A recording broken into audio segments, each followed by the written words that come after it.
Well,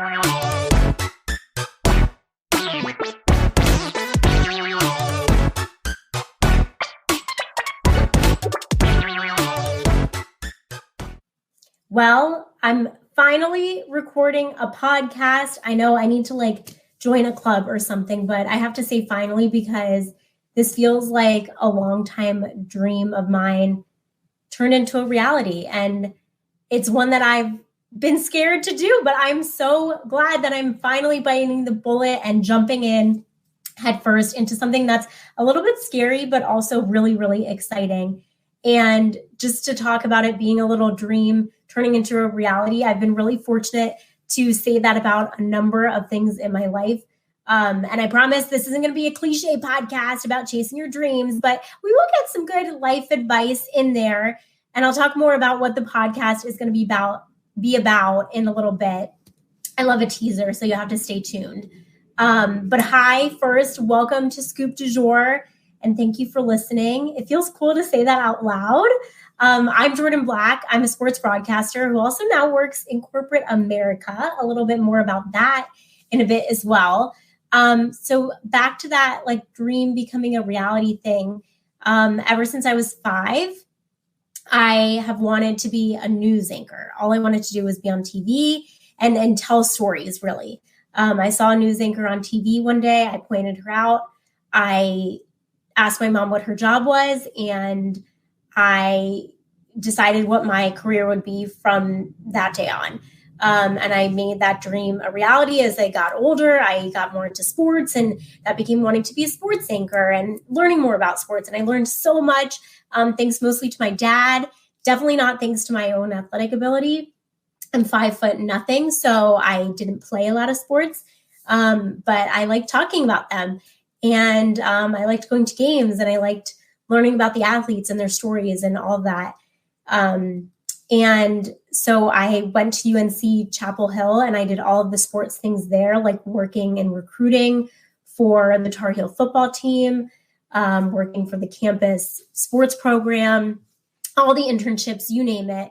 And then I applied for every job in America. I'm talking about every single job. I almost moved from Fort Lauderdale, Florida to Duluth, Minnesota. We're talking everywhere because that's just what you do when you're in the business. You have to apply everywhere and see what lands. And I got a lot of rejections, a lot of no answers. And there was always this thing that stuck out to me from Hoda Kotb from the Today Show, who just so happened to get her start at the same place I did, which I'll tell you where that was.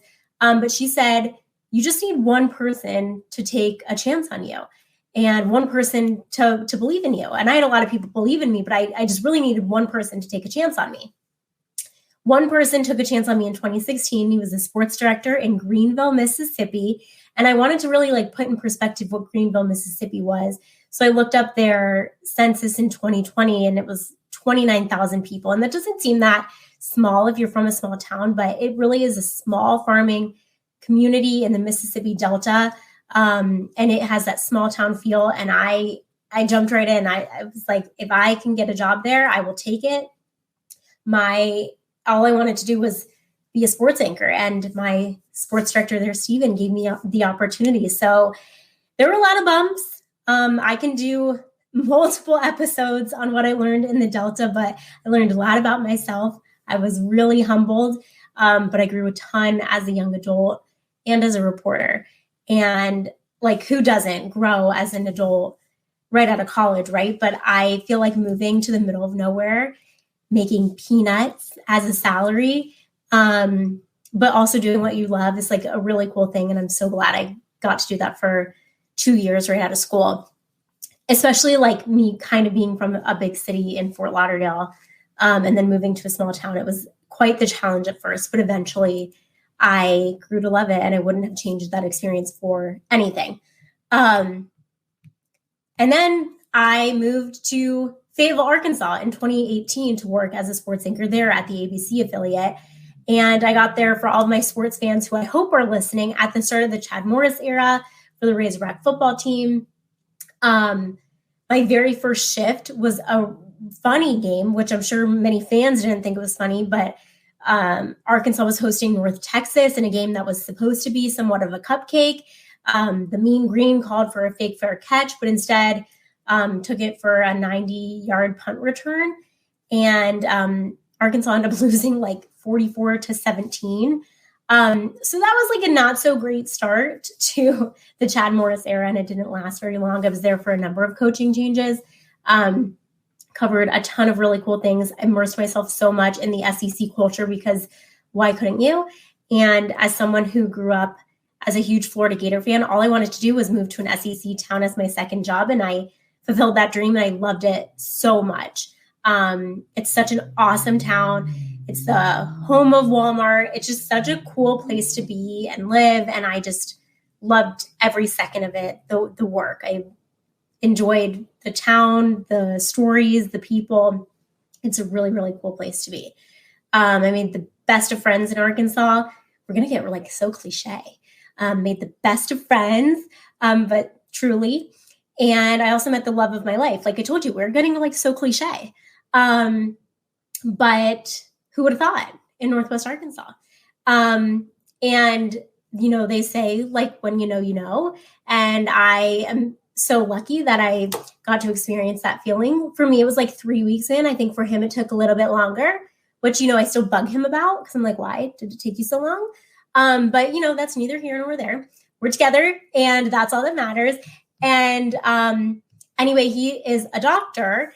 And we knew that he would be moving for his residency this last summer. And I knew, somewhat early on that I would move with him wherever that took him, whether it would be, somewhere where I could find a sports reporting job, somewhere, where I'd have to kind of find something in digital sports reporting, whatever it would be. It was just a question of like, WTF was I going to do with my life?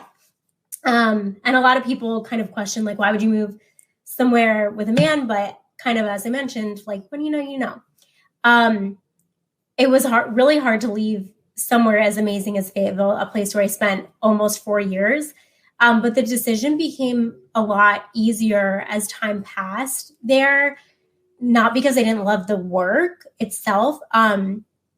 We actually learned we'd be moving to Chicago, and that's a place where I like don't know many people. I know a few people, but I don't have contacts sports wise. And I just didn't have like a big group or a family or anything like that. And, like I said, I knew some people.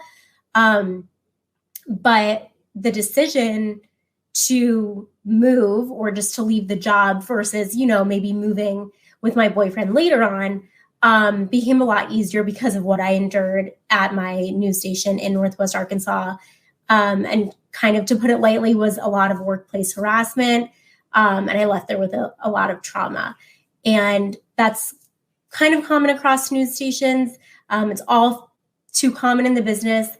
And I can probably go into this later on and maybe in other episodes, but I'll just say the harassment that I endured from my direct boss, from managers, is something I would never wish upon anyone else. And it's like something that will stick with me for the rest of my life. And it absolutely diminished a lot of the passion I once had for local journalism and local news, and a job that I so much loved.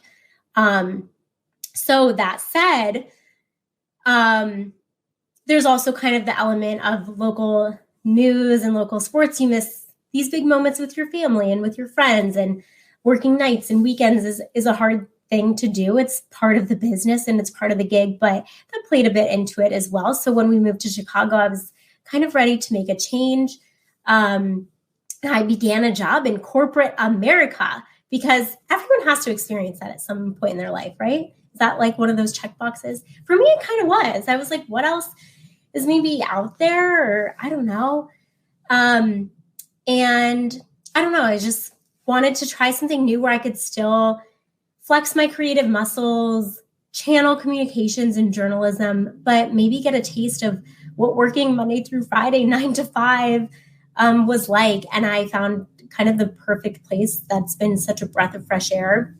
It's working in the beer business, so there's something really fun about that. But the culture has been amazing, and it's been just really, like I said, a breath of fresh air. And I saw this quote just the other day that really stuck with me, like right before I was about to record this. And it's from a guy at Cool Urban Hippie on Twitter. I think his name is S.O. Tolson. And it kind of speaks to exactly like where I'm at in my life right now. He says, we think of our work as the job we go to or the place we get a check from. No, your work is the very special thing that you add to this world, your vision, your light, your love, what you share, what you create, how you make people feel, etc. That, my friends, is truly our work. A lot of my work was tied up in what I was doing day to day, and so much of my identity was. And I think it's amazing to always have that identity, and I always will. And I still consider myself a sports broadcaster and all of the things that I'm doing. But I think that's such a cool thing to say, like, your work is what you bring to this place. And that's what I'm trying to channel. So here we are. You probably want to know why you're listening and what this podcast is going to be all about. And I told you I would tell you. So here we are. I never wanted to give up journalism fully, and I don't think I am. So what will Scoop du Jour be? What are you going to get every time you tune in and subscribe? Because I hope that you will. I've always been a lover of deep conversations, of connecting with people, of really going beyond just the surface with people. And my favorite moments or stories from journalism traditionally have been ones where I've really talked to a coach, whether the camera's on or off, or an athlete, or even a friend in the media beyond the game. I know that's such a cliche saying. I sound like I'm using coach speak, but it's true, right? Like, we're not talking about the X's and the O's. We're talking about that thing you sent in a text to your best friend before a game, or that reason that you play the game that you love, or your motivation, or your morning routine, or all those things. That's what we're going to talk about with everyone on a week-to-week basis. That's the best way that I can describe what this podcast will be. It's beyond what you're going to hear in a 2.5-minute sportscast, because that's all the time that they give us, believe it or not, at least all the time that I would typically have. And the best way I can put it is this. My grandma, we call her Mama. She's the matriarch of my huge family. She's got 4 daughters. She calls them 4 of a kind, and she loves connecting with people. She's so good at it. Like, it's really incredible. She's spent really her whole life as a philanthropist, just connecting with people. And one thing she's really good at is if she doesn't know what you're talking about, she'll find a way to connect with you. Well, for me, she likes sports, but she never loved it. She didn't really care too much about who drained the most threes, or who had the most rushing yards, or what the guy's ERA was, but she really loved the stories I told and the why.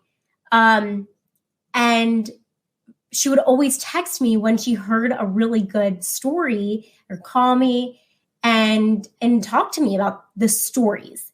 That's what Scoop du Jour is going to be. It's going to be stories that Mama, your mama, your best friend, you, I hope, will give a shit about. That's what we're doing here. And I use those words right from her mouth, because whenever I would tell her a feature story, she would call and tell me exactly how much she loved that little tidbit. I want you to take away tidbits from this. So that's what we're going to do here. We're going to have candid conversations. We're going to have deep ones, fun ones, funny ones. And I hope that you'll really get to know those who are in the game now, who are close to it, who were once in it. We're just going to chat, because that's what I can do best, if you can't tell. And it's what I love to listen to best from a listener perspective. So I just want to thank you so much for coming along on this passion project of mine, because that's truly what it is. And it really means so much to me. It's going to be a really fun ride. And I just thank you so much for coming along. I hope you'll stick along. That's the scoop for now. And I'll see you soon.